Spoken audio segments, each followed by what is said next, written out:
No. No. Why do I get new hats for funerals? Not as if the poor sod they're throwing it for is going to give a damn what I'm wearing. Oh, God, what a sight. Mutton dressed as lizard. I'm the one who should be in the coffin. Diana, are you in? And here comes little Jane, the friendly neighbour from next door. I'm not here at all. I am stuck in some horrendous 1950s situation comedy. Come in, Janie. Hello, Diana. Hello, Janie. Would you like a cup of tea? My mother-in-law is coming to stay, and my silly hubby has invited his boss to dinner, and I think I'm about to have a baby. Oh, dear. Tom, can you come in here? Diana's got a bit funny. Don't worry about a thing, Diana. We'll look after you. I am not going mad, Jane. I am merely indulging in a little comic irony for my own amusement. So you're not having a baby? Oh, no. That's true. Tom! Joke, Jane, humour. Do you know what that is? Or has living near Harvey made the concept of the joke seem a trifle redundant? I have a perfectly good sense of humour. I just feel that today is not the right kind of day for jokes. Why not?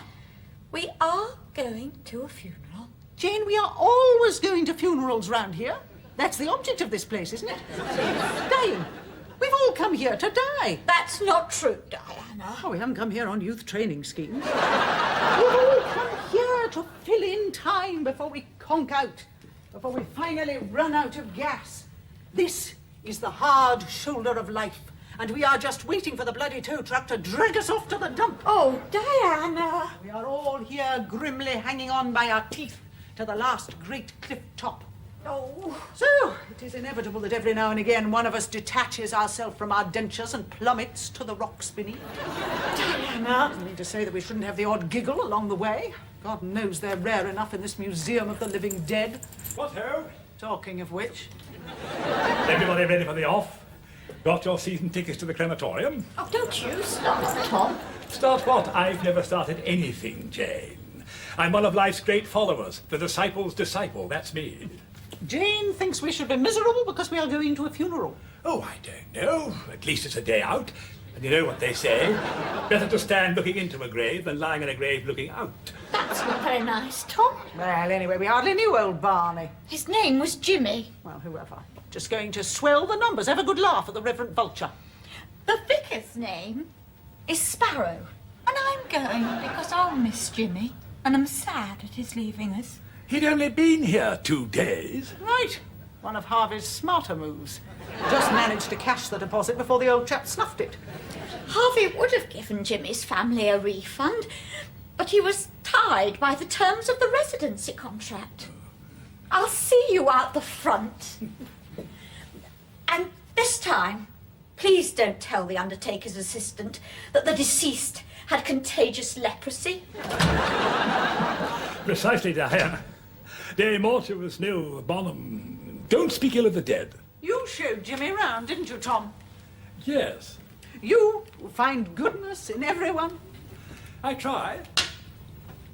What did you say about Jimmy? I can't remember. You said he was more boring than your son Geoffrey. Did I? You said he was a man who had lived for nearly 90 years, done nothing, had no friends, and you could damn if you could work out his exact position in the great scheme of things. You said you had met more interesting artichokes. Yes, well, he was alive then. But what is he now? He's dead. Jonathan Miller. And I was trying to give him the benefit of a reasonable place in the collective memory of mankind. By lying. Yes, it is the way, Diana, among civilized folk, not that you'd know what they are. A bit of embroidered eulogizing makes up the cushion we sit on to keep us off the hard bench of grief. Dosh and bunkum. Old Jimmy Watson was an insurance assessor who was about as exciting as a vegetarian barbecue. Now, is this hat okay? Oh, is that a hat? I thought a bat had died on your head.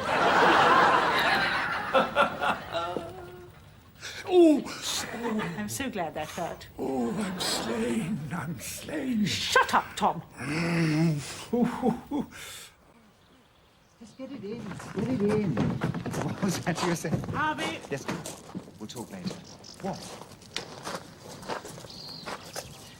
bus? Where are the cars? It's costs, Diana. Freddie had minimal insurance. His name was Jimmy, Harvey. Was it? How nice. Well, I'm sure Jimmy would be grateful that the Bayview Corporation is paying for this bus. Oh, good. I'll slash the seats. Oh, would you get a move on, please? Come on, come on. I've got a charming young family dropping off their grandfather in 5 minutes. We don't want coffins lying all round the place, do we? Thank God you're allowed to speak ill of the living. You're a rotten little shyster, Harvey!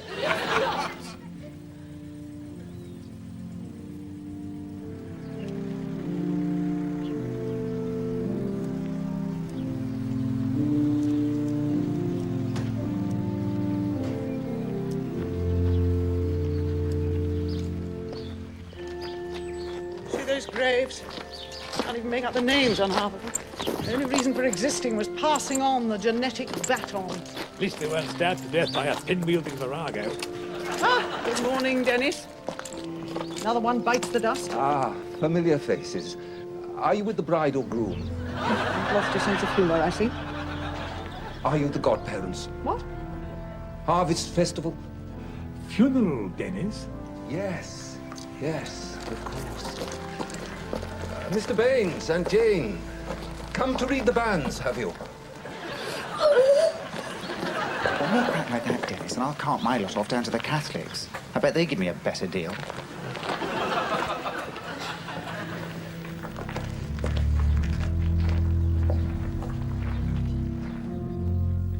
James Addison, Jimmy to all his friends, was loved and revered by all who knew him. Which you didn't. He travelled far and wide, making many friends, in his dual role of surfing champion and record producer. And those of you who worked alongside him in the rock music industry will recall his many wild parties and his many wild women. He wasn't known as Screaming Jim Addison for nothing. Screaming Jim.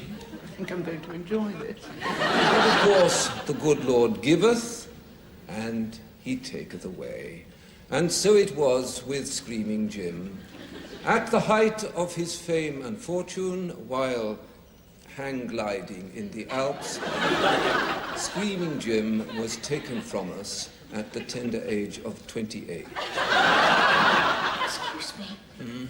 Jimmy was 88 and in insurance. Oh.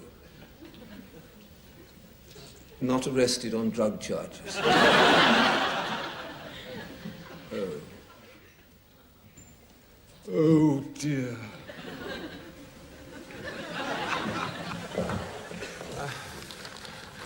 I'm sorry. Look, it's not my fault. It's somebody else's. Do something, Harvey. While he's above ground, he's still yours. Is there a vicar in the house? Oh, what a farce! Well, we got him buried eventually. Not sure that it's legal, DIY funerals. Fun, though. It's not every day the vicar bungs on a nervous breakdown for our entertainment. Beats the hell out of bringing by. Hello, anyone in? Oh, heavens. Geoffrey. No, we're both out. Hello, Dad. Diana. Geoffrey. Not brought Marion. Rat catcher got her, did he? She's outside looking at a tree. It's her I want to talk about, actually. Oh, look at that. Time for my aerobics class. Must fly. See you later. Diana. She's being tactful. I doubt it. What's wrong with Marion this time? She won't talk to me. Blessed relief. I think she's having some sort of crisis. She just mopes around all day, gazing blankly at nothing. When did this start? Well, I said that whatever her problems, I'd never leave her. I'd always stand by her. I see. You said you'd always be there, and she got terribly depressed. Yes. I can't understand it. Marion needs help. What did the psychiatrist say? He's given up. He says she's just an unpleasant person with no redeeming features whatsoever. Well, that's not very professional. She ran over his cat. Well, what do you want me to do, Geoffrey? I don't know, Dad. I just don't know. I thought I'd tell you, see if you had any bright ideas. Sit down, Geoffrey.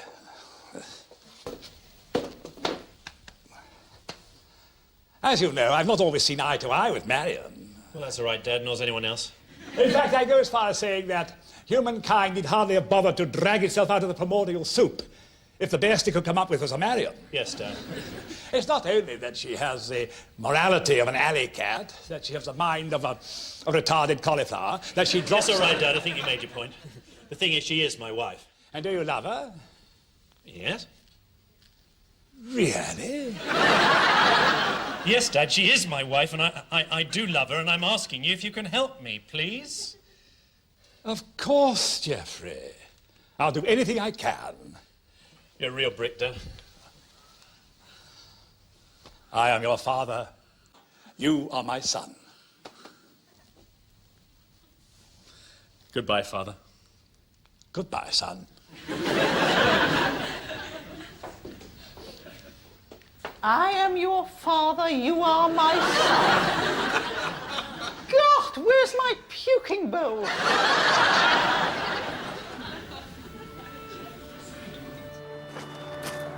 Hello, dear. Just been having a word with Dad. Shall we go now, dear? I'll tell you what. Why don't we go past the old DIY centre? Gavin's got some new pine shelving in from Norway. It sounds really exciting.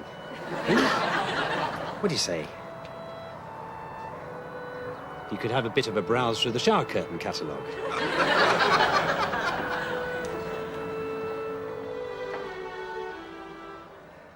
I was about 16 when I first realised that I was extraordinarily attractive to women.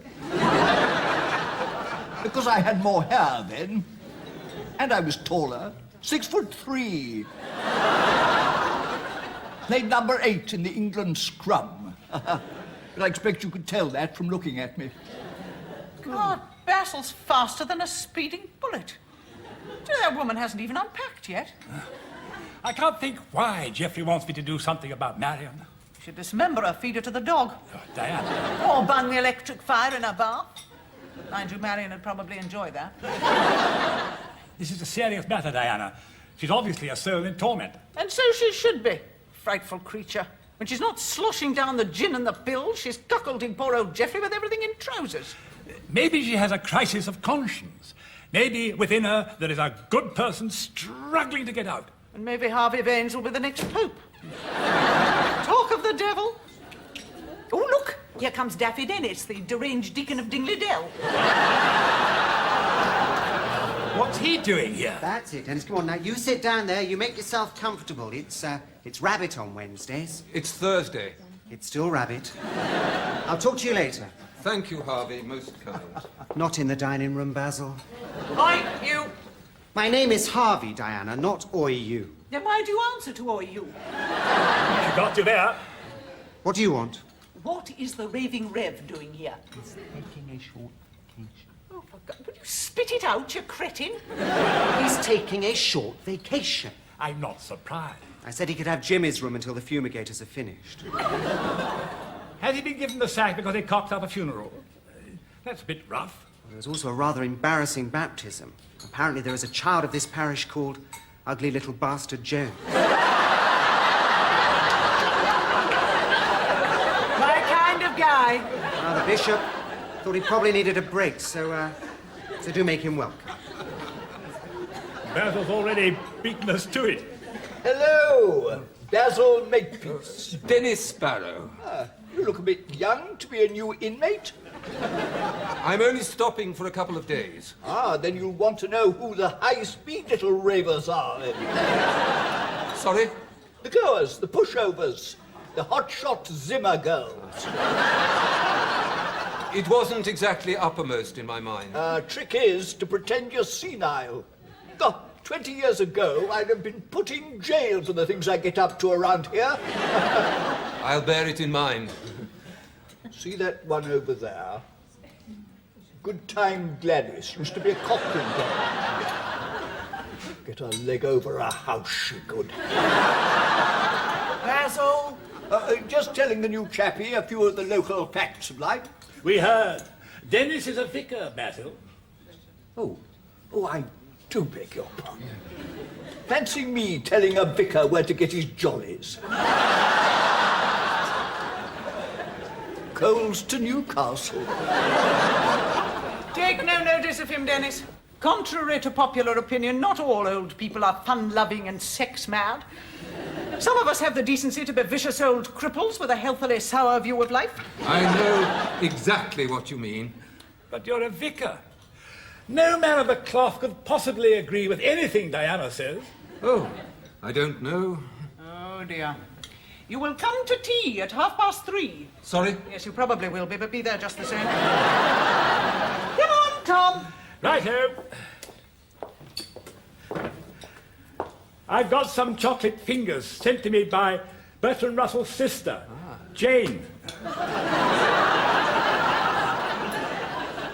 It's beautiful, Gavin. It sort of adds a whole new dimension to the concept of pine shelving. It'd be an honour to have this in one's kitchen. Every time you put a mug on it, you'd hear the echo of the Norwegian lumberjack calling his loved one across a frozen fjord. Hello,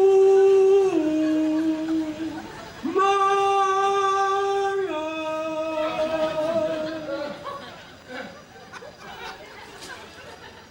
Marion, please.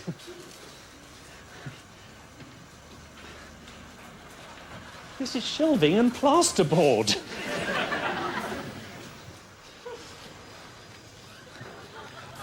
She has a couple of problems.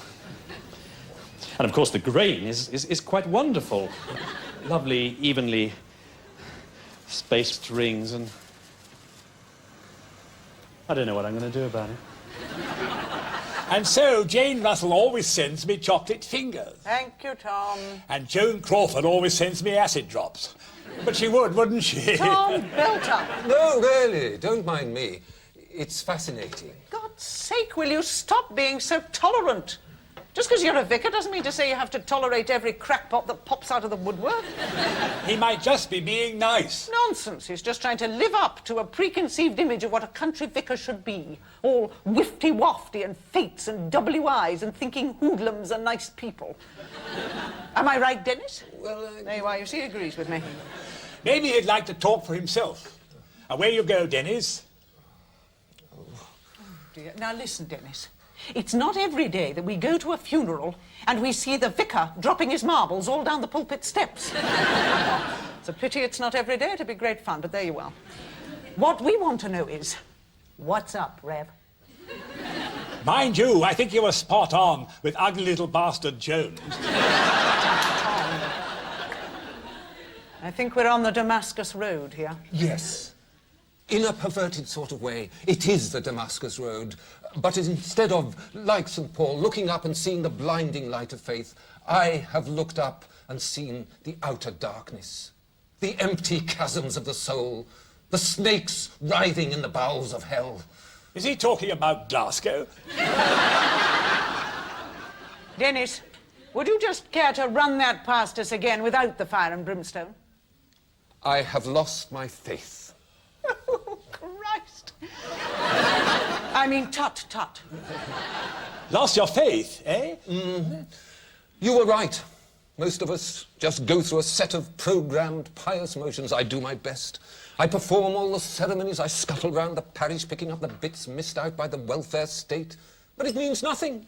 More people go to the pub quiz night than go to church. Questions are easier. I'm not what I set out to be. I'm not a vital, central part of the community.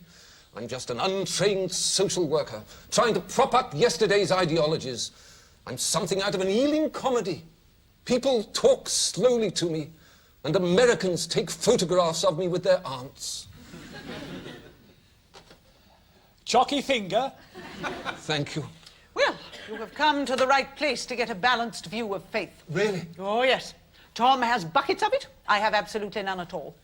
But how do you survive without faith? Very well, thank you.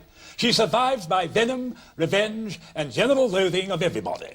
But don't you find your life to be an empty void? A non-statement? Yes? This doesn't worry you? No, not at all. I've always thought of life as something that just happens and then stops happening. Anything else is just delusions of grandeur. And you, Tom? Oh, it's quite simple. I have faith and I have a much better time than she does. You haven't lost your faith, really, you know. You're just on a bit of a downer, that's all. Nonsense, he's going crackers. It would have been much better if I'd never had any faith, and then I wouldn't know what I was missing. Oh, my God, tormented souls first on the right. Listen, Dennis, there are thousands of people out there desperate for help, and they couldn't give a toss whether you got faith or foot rot. So just stop piddling about, get out there and do something.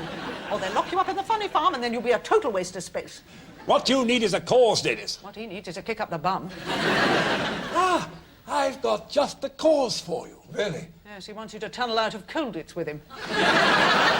I want you to save my daughter-in-law. Oh, my God. She's lost her way as a wife and a mother. She's lost her way as a lush and a tart.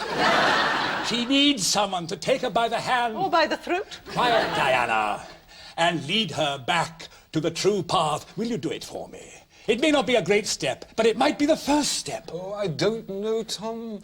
I mean, where would I find her? Probably on her back in the off-licence.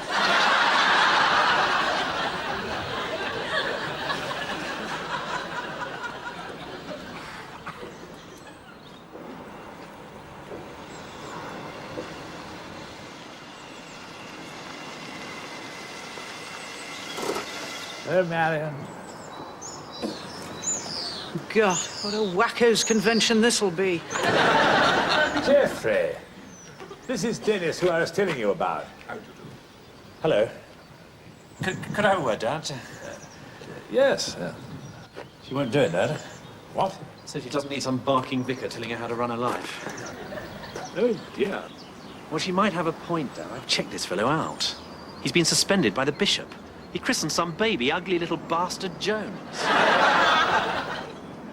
But he needs a lost soul to bring back to earth. He will try so hard. I'm sorry, Dad. She quite refuses to be counselled. She threw a gun at me. She can't even get that right.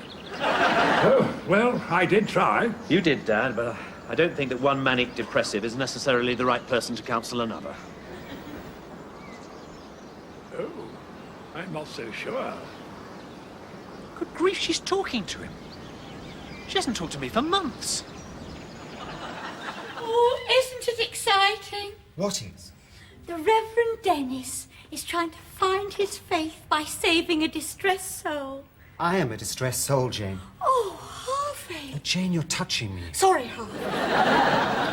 How is your soul distressed? Well, look at that for a tailor's bill. Maybe you don't need so many suits, Harvey. Jane, look at me.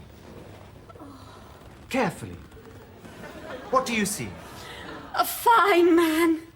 A man who is so sensitive that he has to hide his vulnerability behind a veneer of worldly, almost crass behaviour, lest he be crushed like the delicate flower he really is. Jane, you see a man in his prime.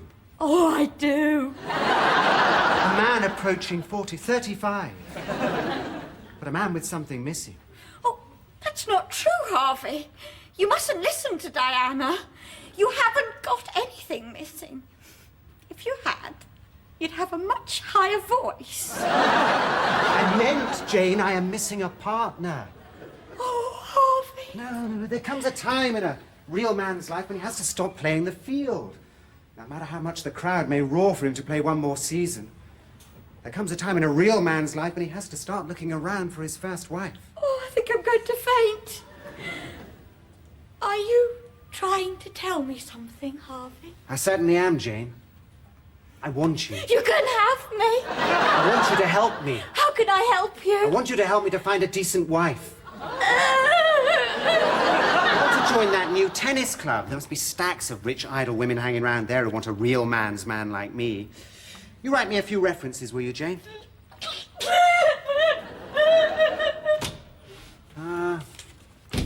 She knows how a tailor's bill can hurt. Geoffrey has decided he wants to get married. But I thought he already was married to a Catholic concert pianist with TB in a clinic in Switzerland. I'm not entirely silly, Diana. I know you got him to say that just to cheer me up. Well, what about that woman who posed naked on tractors? She was real? I think that's what's brought this on. She threw him over for an underwater welder and went to live with him on an oil rig near Spitsbergen-Dorferhofer Bladwegelstein. Where? Spitsbergen. Oh, the North Sea. I've been there. I went after the creature that took off my leg. Moby Dick, the big white whale. Hello? Oh, our very own big white whale. I'll be off. Oh, now, don't worry, Jane. We'll sort Harvey out for you, even if we have to deliver him dead to your doorstep. Oh, thank you, Diana. Geoffrey, how's it going? What news of the anti-depression crusade? Oh, it's going really well. Good. Yes, Marion sounded most cheerful. When I last spoke to her. When you last spoke to her? Yes, when I last spoke to her. At a spiritual retreat. Where's that? In Wales, where she is staying, with a Reverend Dennis Bloody Sparrow. Golly gee willikers. But, come along, Geoffrey. The man's a vicar. He's only ministering to her inner turmoil. That's why when she rang me, she was laughing and screaming and gasping, and I could hear a drunken vicar singing rude psalms in the background. My wife has run off with a vicar, and it's all your fault. And yours. This is terrible. Most alarming. A man of the cloth. It's quite outrageous.